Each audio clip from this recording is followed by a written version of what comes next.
تنم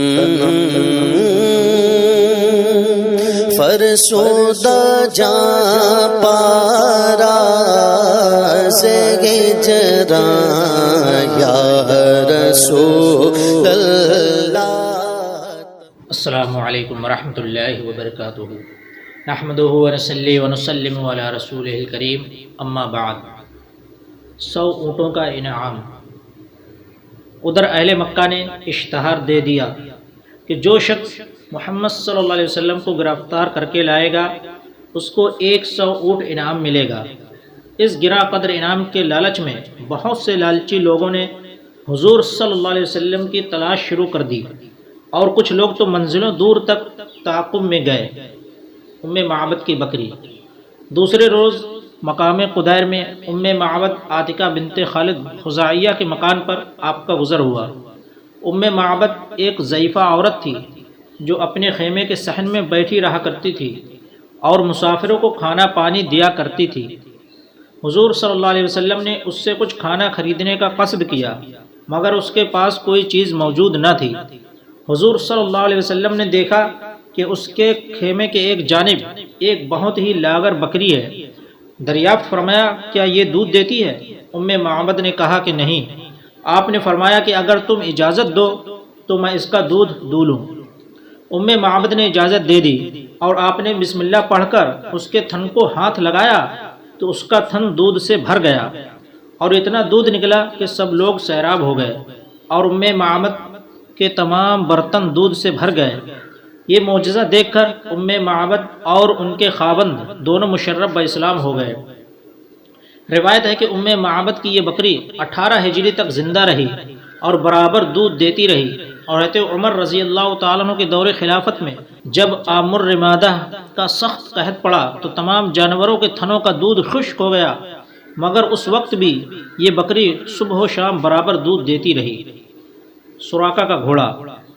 جب معبد کے گھر سے حضور صلی اللہ علیہ وسلم آگے روانہ ہوئے تو مکہ کا ایک مشہور شہ سوار سراقہ بن مالک تیز رفتار گھوڑے پر سوار ہو کر تعاقب کرتا نظر آیا۔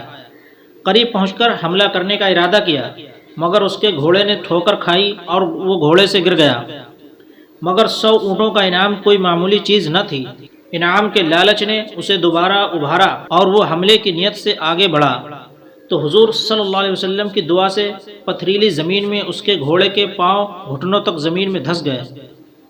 سراقہ یہ معجزہ دیکھ کر خوف و دہشت سے کانپنے لگا اور امان امان پکارنے لگا۔ حضور صلی اللہ علیہ وسلم کا دل رحم و کرم کا سمندر تھا۔ سراقہ کی لاچاری اور گریہ زاری پر آپ کا دریائے رحمت جوش میں آ گیا، دعا فرما دی تو زمین نے اس کے گھوڑے کو چھوڑ دیا۔ اس کے بعد سراقہ نے عرض کیا کہ مجھ کو امن کا پروانہ لکھ دیجیے۔ حضور صلی اللہ علیہ وسلم کے حکم سے حضرت عامر بن فہرہ رضی اللہ تعالیٰ عنہ نے سراقہ کے لیے امن کی تحریر لکھ دی۔ سراقہ نے اس تحریر کو اپنے ترکش میں رکھ لیا اور واپس لوٹ گیا۔ راستے میں جو شخص بھی حضور صلی اللہ علیہ وسلم کے بارے میں دریافت کرتا تو سراقہ اس کو یہ کہہ کر لوٹا دیتا کہ میں نے بڑی دور تک بہت زیادہ تلاش کیا، مگر حضرت صلی اللہ علیہ وسلم اس طرف نہیں ہے۔ واپس لوٹتے ہوئے سراقہ نے کچھ سامان سفر بھی حضور صلی اللہ علیہ وسلم کی خدمت میں بطور نذرانہ کے پیش کیا، مگر حضرت صلی اللہ علیہ وسلم نے قبول نہیں فرمایا۔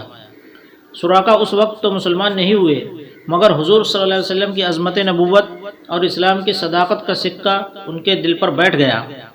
جب حضور صلی اللہ علیہ وسلم نے فتح مکہ اور جنگ طائف و حنین سے فارغ ہو کر جعرانہ میں پڑاؤ کیا تو سراقہ اس پروانہ امن کو لے کر بارگاہ نبوت میں حاضر ہو گئے اور اپنے قبیلے کی بہت بڑی جماعت کے ساتھ اسلام قبول کر لیا۔ واضح رہے یہ وہی سراقہ بن مالک ہیں جن کے بارے میں حضور صلی اللہ علیہ وسلم نے اپنے علم غیب سے غیب کی خبر دیتے ہوئے ارشاد فرمایا تھا کہ اے سراقہ، تیرا کیا حال ہوگا جب تجھ کو ملک فارس کے بادشاہ کسریٰ کے دونوں کنگن پہنائے جائیں گے۔ اس ارشاد کے برسوں بعد جب حضرت عمر فاروق اعظم رضی اللہ تعالیٰ عنہ کے دور خلافت میں ایران فتح ہوا اور کسریٰ کے کنگن دربار خلافت میں لائے گئے تو امیر المومنین حضرت عمر رضی اللہ تعالیٰ عنہ نے تاجدار دو عالم صلی اللہ علیہ وسلم کے فرمان کی تصدیق و تحقیق کے لیے وہ کنگن حضرت سراقہ بن مالک رضی اللہ تعالیٰ عنہ کو پہنا دیے اور فرمایا کہ اے سراقہ، یہ کہو کہ اللہ ہی کے لیے حمد ہے جس نے ان کنگنوں کو بادشاہ فارس کسریٰ سے چھین کر سراقہ بدوی کو پہنا دیا۔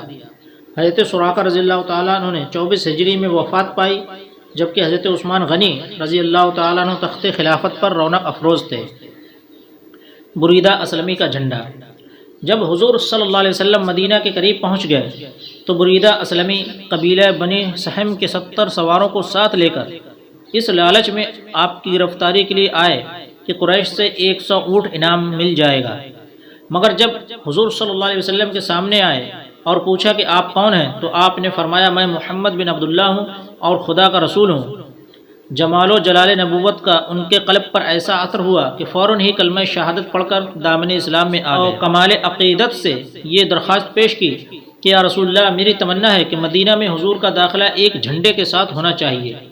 یہ کہا اور اپنا امامہ سر سے اتار کر اپنے نیزے پر باندھ لیا اور حضور اقدس صلی اللہ علیہ وسلم کے علم بردار بن کر مدینہ تک آگے آگے چلتے رہے۔ پھر دریافت کیا یا رسول اللہ، آپ مدینہ میں کہاں اتریں گے؟ تاجدار دو عالم صلی اللہ علیہ وسلم نے ارشاد فرمایا کہ میری اونٹنی خدا کی طرف سے معمور ہے، یہ جہاں بیٹھ جائے گی وہی میری قیام گاہ ہے۔ حضرت زبیر کے بیش قیمت کپڑے۔ اس سفر میں حسن اتفاق سے حضرت زبیر بن عوام رضی اللہ تعالی عنہ سے ملاقات ہو گئی، جو حضور اکرم صلی اللہ علیہ وسلم کے پھوپھی حضرت صفیہ رضی اللہ تعالیٰ عنہ کے بیٹے ہیں۔ یہ ملک شام سے تجارت کا سامان لے کر آ رہے تھے۔ انہوں نے حضور اقدس صلی اللہ علیہ وسلم اور حضرت ابو بکر صدیق رضی اللہ تعالیٰ عنہ کی خدمت میں چند نفیس کپڑے بطور نذرانہ کے پیش کیے، جن کو تاجدار دو عالم صلی اللہ علیہ وسلم اور حضرت ابو بکر صدیق رضی اللہ تعالیٰ عنہ نے قبول فرما لیے۔ شہنشاہ رسالت مدینہ میں۔ حضور اکرم صلی اللہ علیہ وسلم کی آمد کی خبر چونکہ مدینہ میں پہلے سے پہنچ چکی تھی اور عورتوں بچوں تک کی زبانوں پر آپ کی تشریف آوری کا چرچا تھا، اس لیے اہل مدینہ آپ کے دیدار کے لیے انتہائی مشتاق و بے قرار تھے۔ روزانہ صبح سے نکل کر اپنے شہر کے باہر سراپا انتظار بن کر استقبال کے لیے تیار رہتے تھے، اور جب دھوپ تیز ہو جاتی تو حسرت و افسوس کے ساتھ اپنے گھروں کو واپس لوٹ جاتے۔ ایک دن اپنے معمول کے مطابق اہل مدینہ آپ کی راہ دیکھ کر واپس جا چکے تھے کہ ناگہاں ایک یہودی نے اپنے قلعے سے دیکھا کہ تاجدار دو عالم صلی اللہ علیہ وسلم کی سواری مدینہ کے قریب آ پہنچی ہے۔ اس نے بآواز بلند پکارا کہ اے مدینہ والو، لو تم جس کا روزانہ انتظار کرتے تھے وہ کاروان رحمت آ گیا۔ یہ سن کر تمام انصار بدن پر ہتھیار سجا کر اور وجد و شادمانی سے بے قرار ہو کر دونوں عالم کے تاجدار کا استقبال کرنے کے لیے اپنے گھروں سے نکل پڑے اور نعرہ تکبیر کی آوازوں سے تمام شہر گونج اٹھا۔ مدینہ منورہ سے 3 میل کے فاصلے پر جہاں آج مسجد قباء بنی ہوئی ہے، 12 ربیع الاول کو حضور صلی اللہ علیہ وسلم رونق افروز ہوئے اور قبیلہ عمر بن عوف کے خاندان میں حضرت کلثوم بن ہدم رضی اللہ تعالیٰ عنہ کے مکان میں تشریف فرما ہوئے۔ اہل خانہ نے اس فخر و شرف پر کہ دونوں عالم کے میزبان ان کے مہمان بنے اللہ اکبر کا پرجوش نعرہ مارا۔ چاروں طرف سے انصار جوش مسرت میں آتے اور بارگاہ رسالت میں صلاۃ و سلام کا نذرانہ عقیدت پیش کرتے۔ اکثر صحابہ کرام جو حضور صلی اللہ علیہ وسلم سے پہلے ہجرت کر کے مدینہ منورہ آئے تھے، وہ لوگ بھی اسی مکان میں ٹھہرے ہوئے تھے۔ حضرت علی رضی اللہ تعالیٰ عنہ بھی حکم نبوی کے مطابق قریش کی امانتیں واپس لوٹا کر تیسرے دن مکہ سے چل پڑے تھے، وہ بھی مدینہ آ گئے اور اسی مکان میں قیام فرمایا، اور حضرت کلثوم بن ہدم رضی اللہ تعالیٰ عنہ اور ان کے خاندان والے ان تمام مقدس مہمانوں کی مہمان نوازی میں دن رات مصروف رہنے لگے۔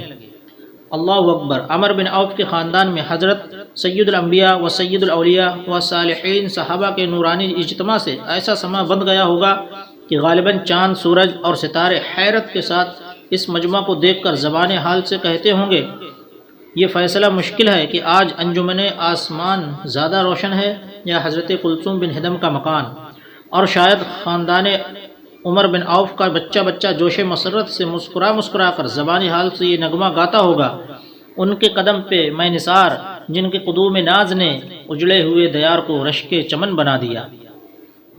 السلام علیکم دوستو، اگر آپ لوگوں کو ہماری یہ صحیح نہ تمام پسند آئے تو ہمارے چینل کو سبسکرائب، لائک اور شیئر ضرور کریں۔